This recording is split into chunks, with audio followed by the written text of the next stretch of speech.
everyone, welcome back. Today I wanted to do a little bit of a different reading vlog. I have been in such an audiobook mood lately. I've kind of been in a little bit of a reading slump and honestly just kind of like a life slump, but we're not gonna get into that right now. We're just gonna say that for another day. So audiobooks have been my best friend. I literally listen to them when I'm doing everything, especially because Spotify has them now, which is amazing because if you have Spotify Premium, I think you get like 15 hours of listening a month, which I use up so quickly, but it's so nice. So I thought we would do a audiobook reading vlog. Right now I'm actually out of Spotify hours. I think I have to wait like 10 more days or something. I use them up so quickly, but I have a library card through Libby, which if you don't know what Libby is an app where you can download audiobooks, digital books. It's super easy because you can just get a library card online and then put it on the app and they have so many books available. I've been listening to Practice Makes Perfect by Sarah Adams. I really like it so far.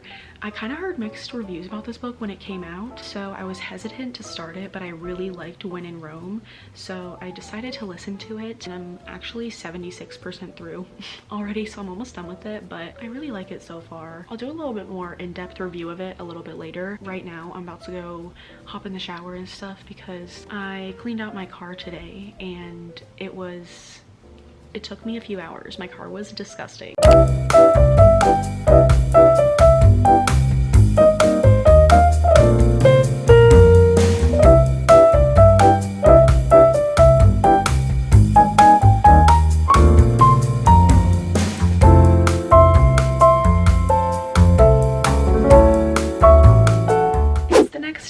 And I have 34 minutes left of Practice Makes Perfect. I don't know why I didn't just finish this yesterday.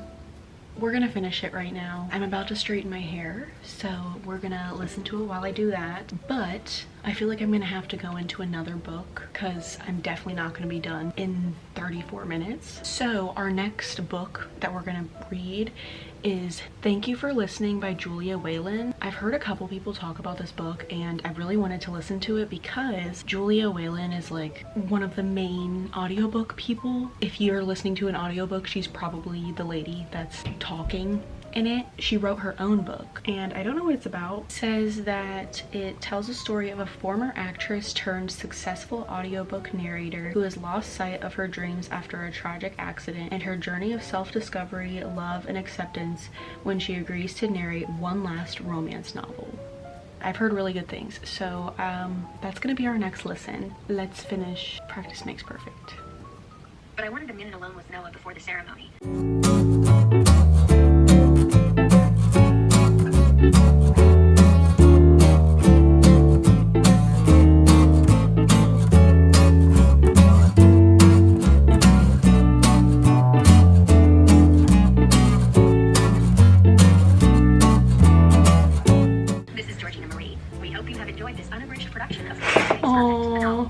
That was so cute. I don't know what I want to rate it yet because I feel like I need to think about it. I'll get back to you with my like full review of Practice Makes Perfect. I still need to finish my hair, so I'm going to start Thank You for Listening and we'll see how far I get.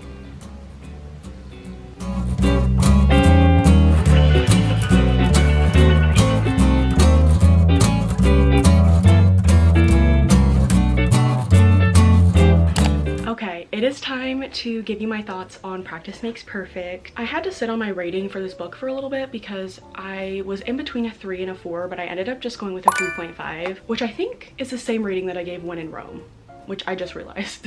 When in Rome and this book I feel like are kind of the same. Like, I like it. It was really cute. My perfect description of this book and When in Rome is just like a cute, fluffy romance. That's it.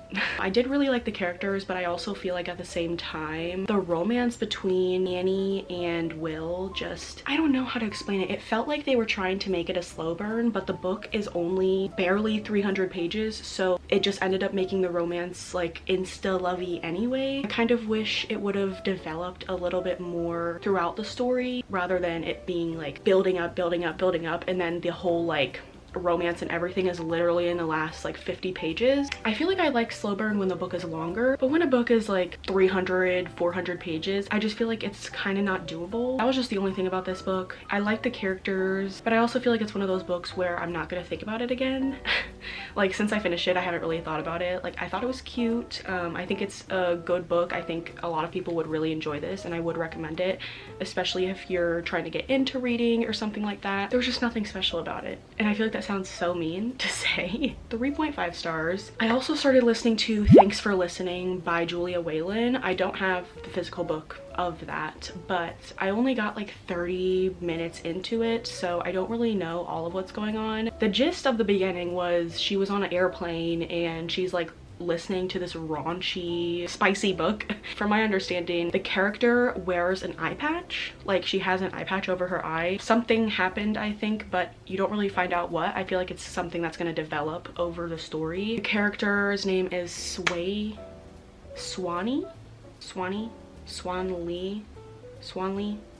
Oh shit. I think it's one of those. Swanee.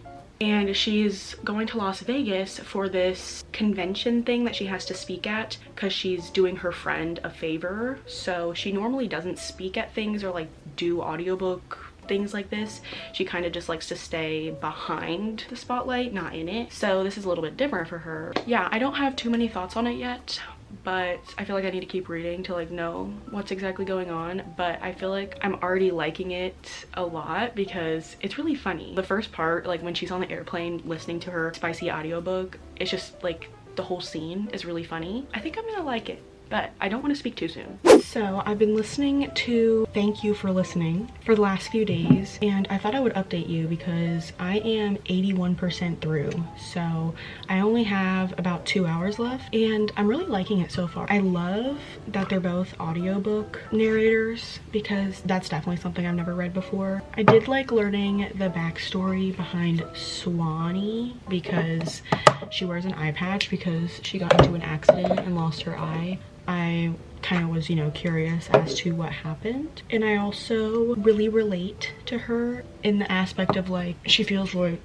she's in like the shadow of her best friend. Every guy that's ever like talked to her has talked to her because they were interested in her best friend, because her best friend is like a really pretty famous celebrity, and I'm like, I relate to that because back like in high school and stuff, guys did not come up to me. They were coming up to me to ask me about my friends. I do like that the author is an audiobook narrator and like she's narrating the book. I like that aspect. It feels more real. And I also really like learning about the audiobook industry because a lot of the stuff I didn't know. Like I didn't know that it was as big as it is. And also they talk about like AI taking over the audiobook industry, which is interesting because I never even thought about that, but like that's so true. Like because you can easily just go online and get like AI to recreate your voice and stuff. But yeah, I'm hoping to finish it like today or tomorrow because I do only have 2 hours left. Once I'm done, I will let you guys know my thoughts.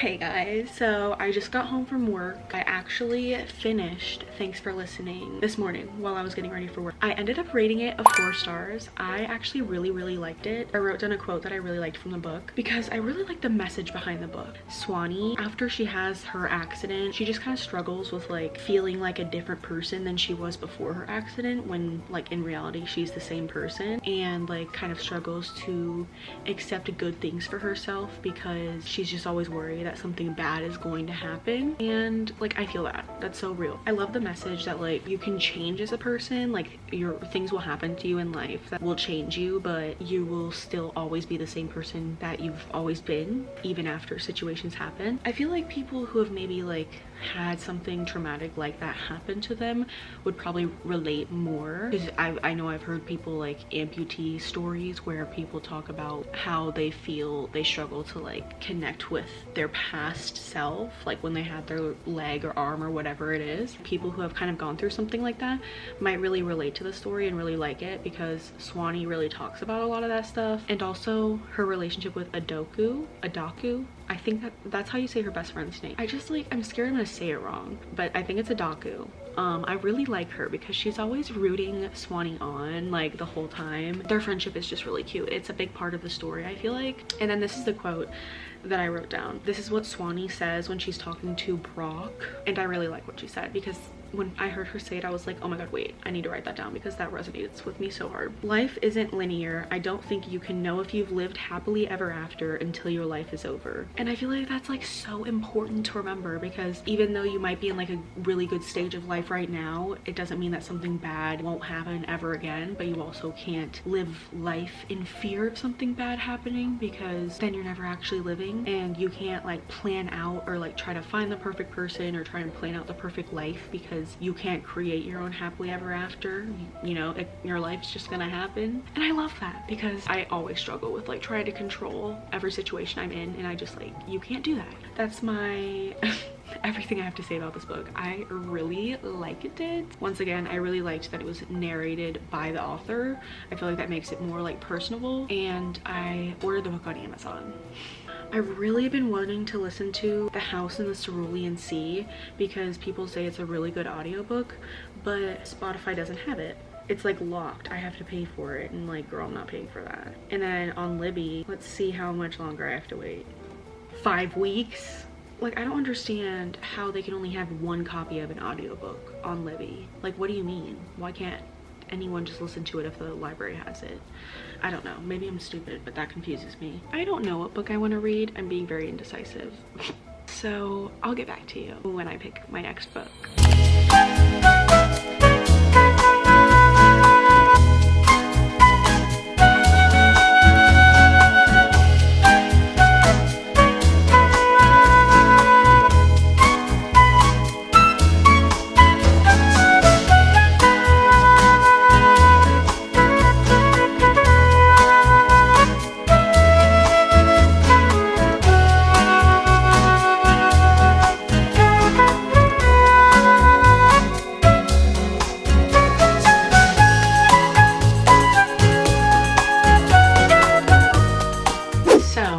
Updated you guys in a while. I completely forgot to mention that, hey, I'm starting Just for the Summer by Abby Jimenez, but now I'm like over halfway through. Yesterday I cleaned my apartment and I listened to this book the entire time. I am literally obsessed with this. Let's start from the beginning. I know I said I wasn't gonna read another romance, but this came in the mail and I read Part of Your World and Yours Truly earlier this month, so I really wanted to read this because I've heard amazing things, and this is Abby Jimenez's like new release. It's also like, the cover is stunning. If I could pick a book that just represents summer on the cover, this would be it. Like, this cover just gives summer. I feel like it's a perfect time to read this book, so I just had to pick it up. Plus, Emily Henry has a little blurb on the front, so that's even more of a reason to read it. I told you guys at the beginning of this video that I've been in kind of like a reading slump. This may be getting me out of my slump because I'm obsessed. This is about Emma and Justin, and Justin makes a post on Reddit called Am I the Asshole? And is basically like this whole long post about how every time he gets into a relationship and breaks up with that person, they find their soulmate. And our FMC Emma sees this post and is like, oh my god, that same thing happens to me. So she reaches out to him and they start texting and stuff. They basically create this plan to date each other, because in theory, every time they date somebody, that person finds their soulmate. If they date each other and then break up, they should both be able to find their soulmate. So the logic is logicking, you know, it makes sense. That's kind of like the gist of the book. I don't want to say too much more because I feel like it's more fun when you go into the book not knowing everything. And obviously there's quite a few bumps in the road throughout the book between the both of them, and so we just kind of have to see them navigate that. The man in this book, Justin, I'm obsessed with him. The love language that he shows is exactly what I want. He just pays attention to the little things. That's something that I do to people, and like, I love when people do to me. Like, if I get Chipotle and then somebody remembers my Chipotle order, I love that. Like, It's just little things, you know? While I was cleaning yesterday, I literally had to stop what I was doing and come find the book so I could tab different quotes. I don't remember the last time I did this. Like, I'm telling you, this book might be getting me out of my reading slump. I'm so happy. I just love some of them. Like, I'm gonna read some of the quotes that I listened to and loved so much that I had to run to the book and find it in the book so I could highlight it. Sometimes the best way to show love or to be kind to someone is to meet them where they are. Oh my god, this, I literally posted this on my Instagram. Emma's kind of, I really like her character because she's just so relatable. It's actually comforting to know that I have this ability to need no one. It feels like a superpower, like I'm untouchable. And I love that because I'm kind of like that in a way. I'm very independent. I don't like to rely on other people. But then she says, and it makes me feel like a horrible person. Justin responds and says, I don't think you're a horrible person. I think you went through something horrible and that's who you needed to become to get through it. That just hit, like that hit so hard. So in conclusion, I'm loving this book. I finished Just for the Summer like an hour ago. 5 stars. 5 stars. I don't even have to think about it. Like, I am in love with this book. I love Justin. I love Emma. I love how the characters from Part of Your World and Yours Truly tie into this book and it all just like comes together at the end. I know for a fact I will be thinking about this book for ever. I tabbed a quote, or just, it's not really a quote, it's like a whole long paragraph of something that Justin says at the end of the story. Steph Borer posted a TikTok reading this and it's what made me want to pick up the book in the first place.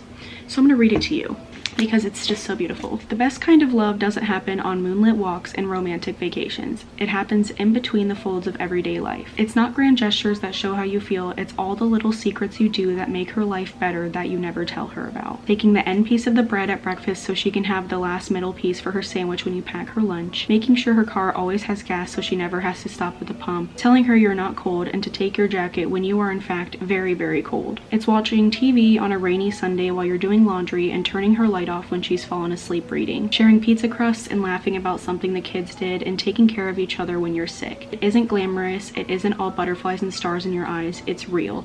This is the kind of love that forever is made of. Because if it's this good when life is draining and mundane and hard, think of how wonderful it will be when the love songs are playing and the moon is out.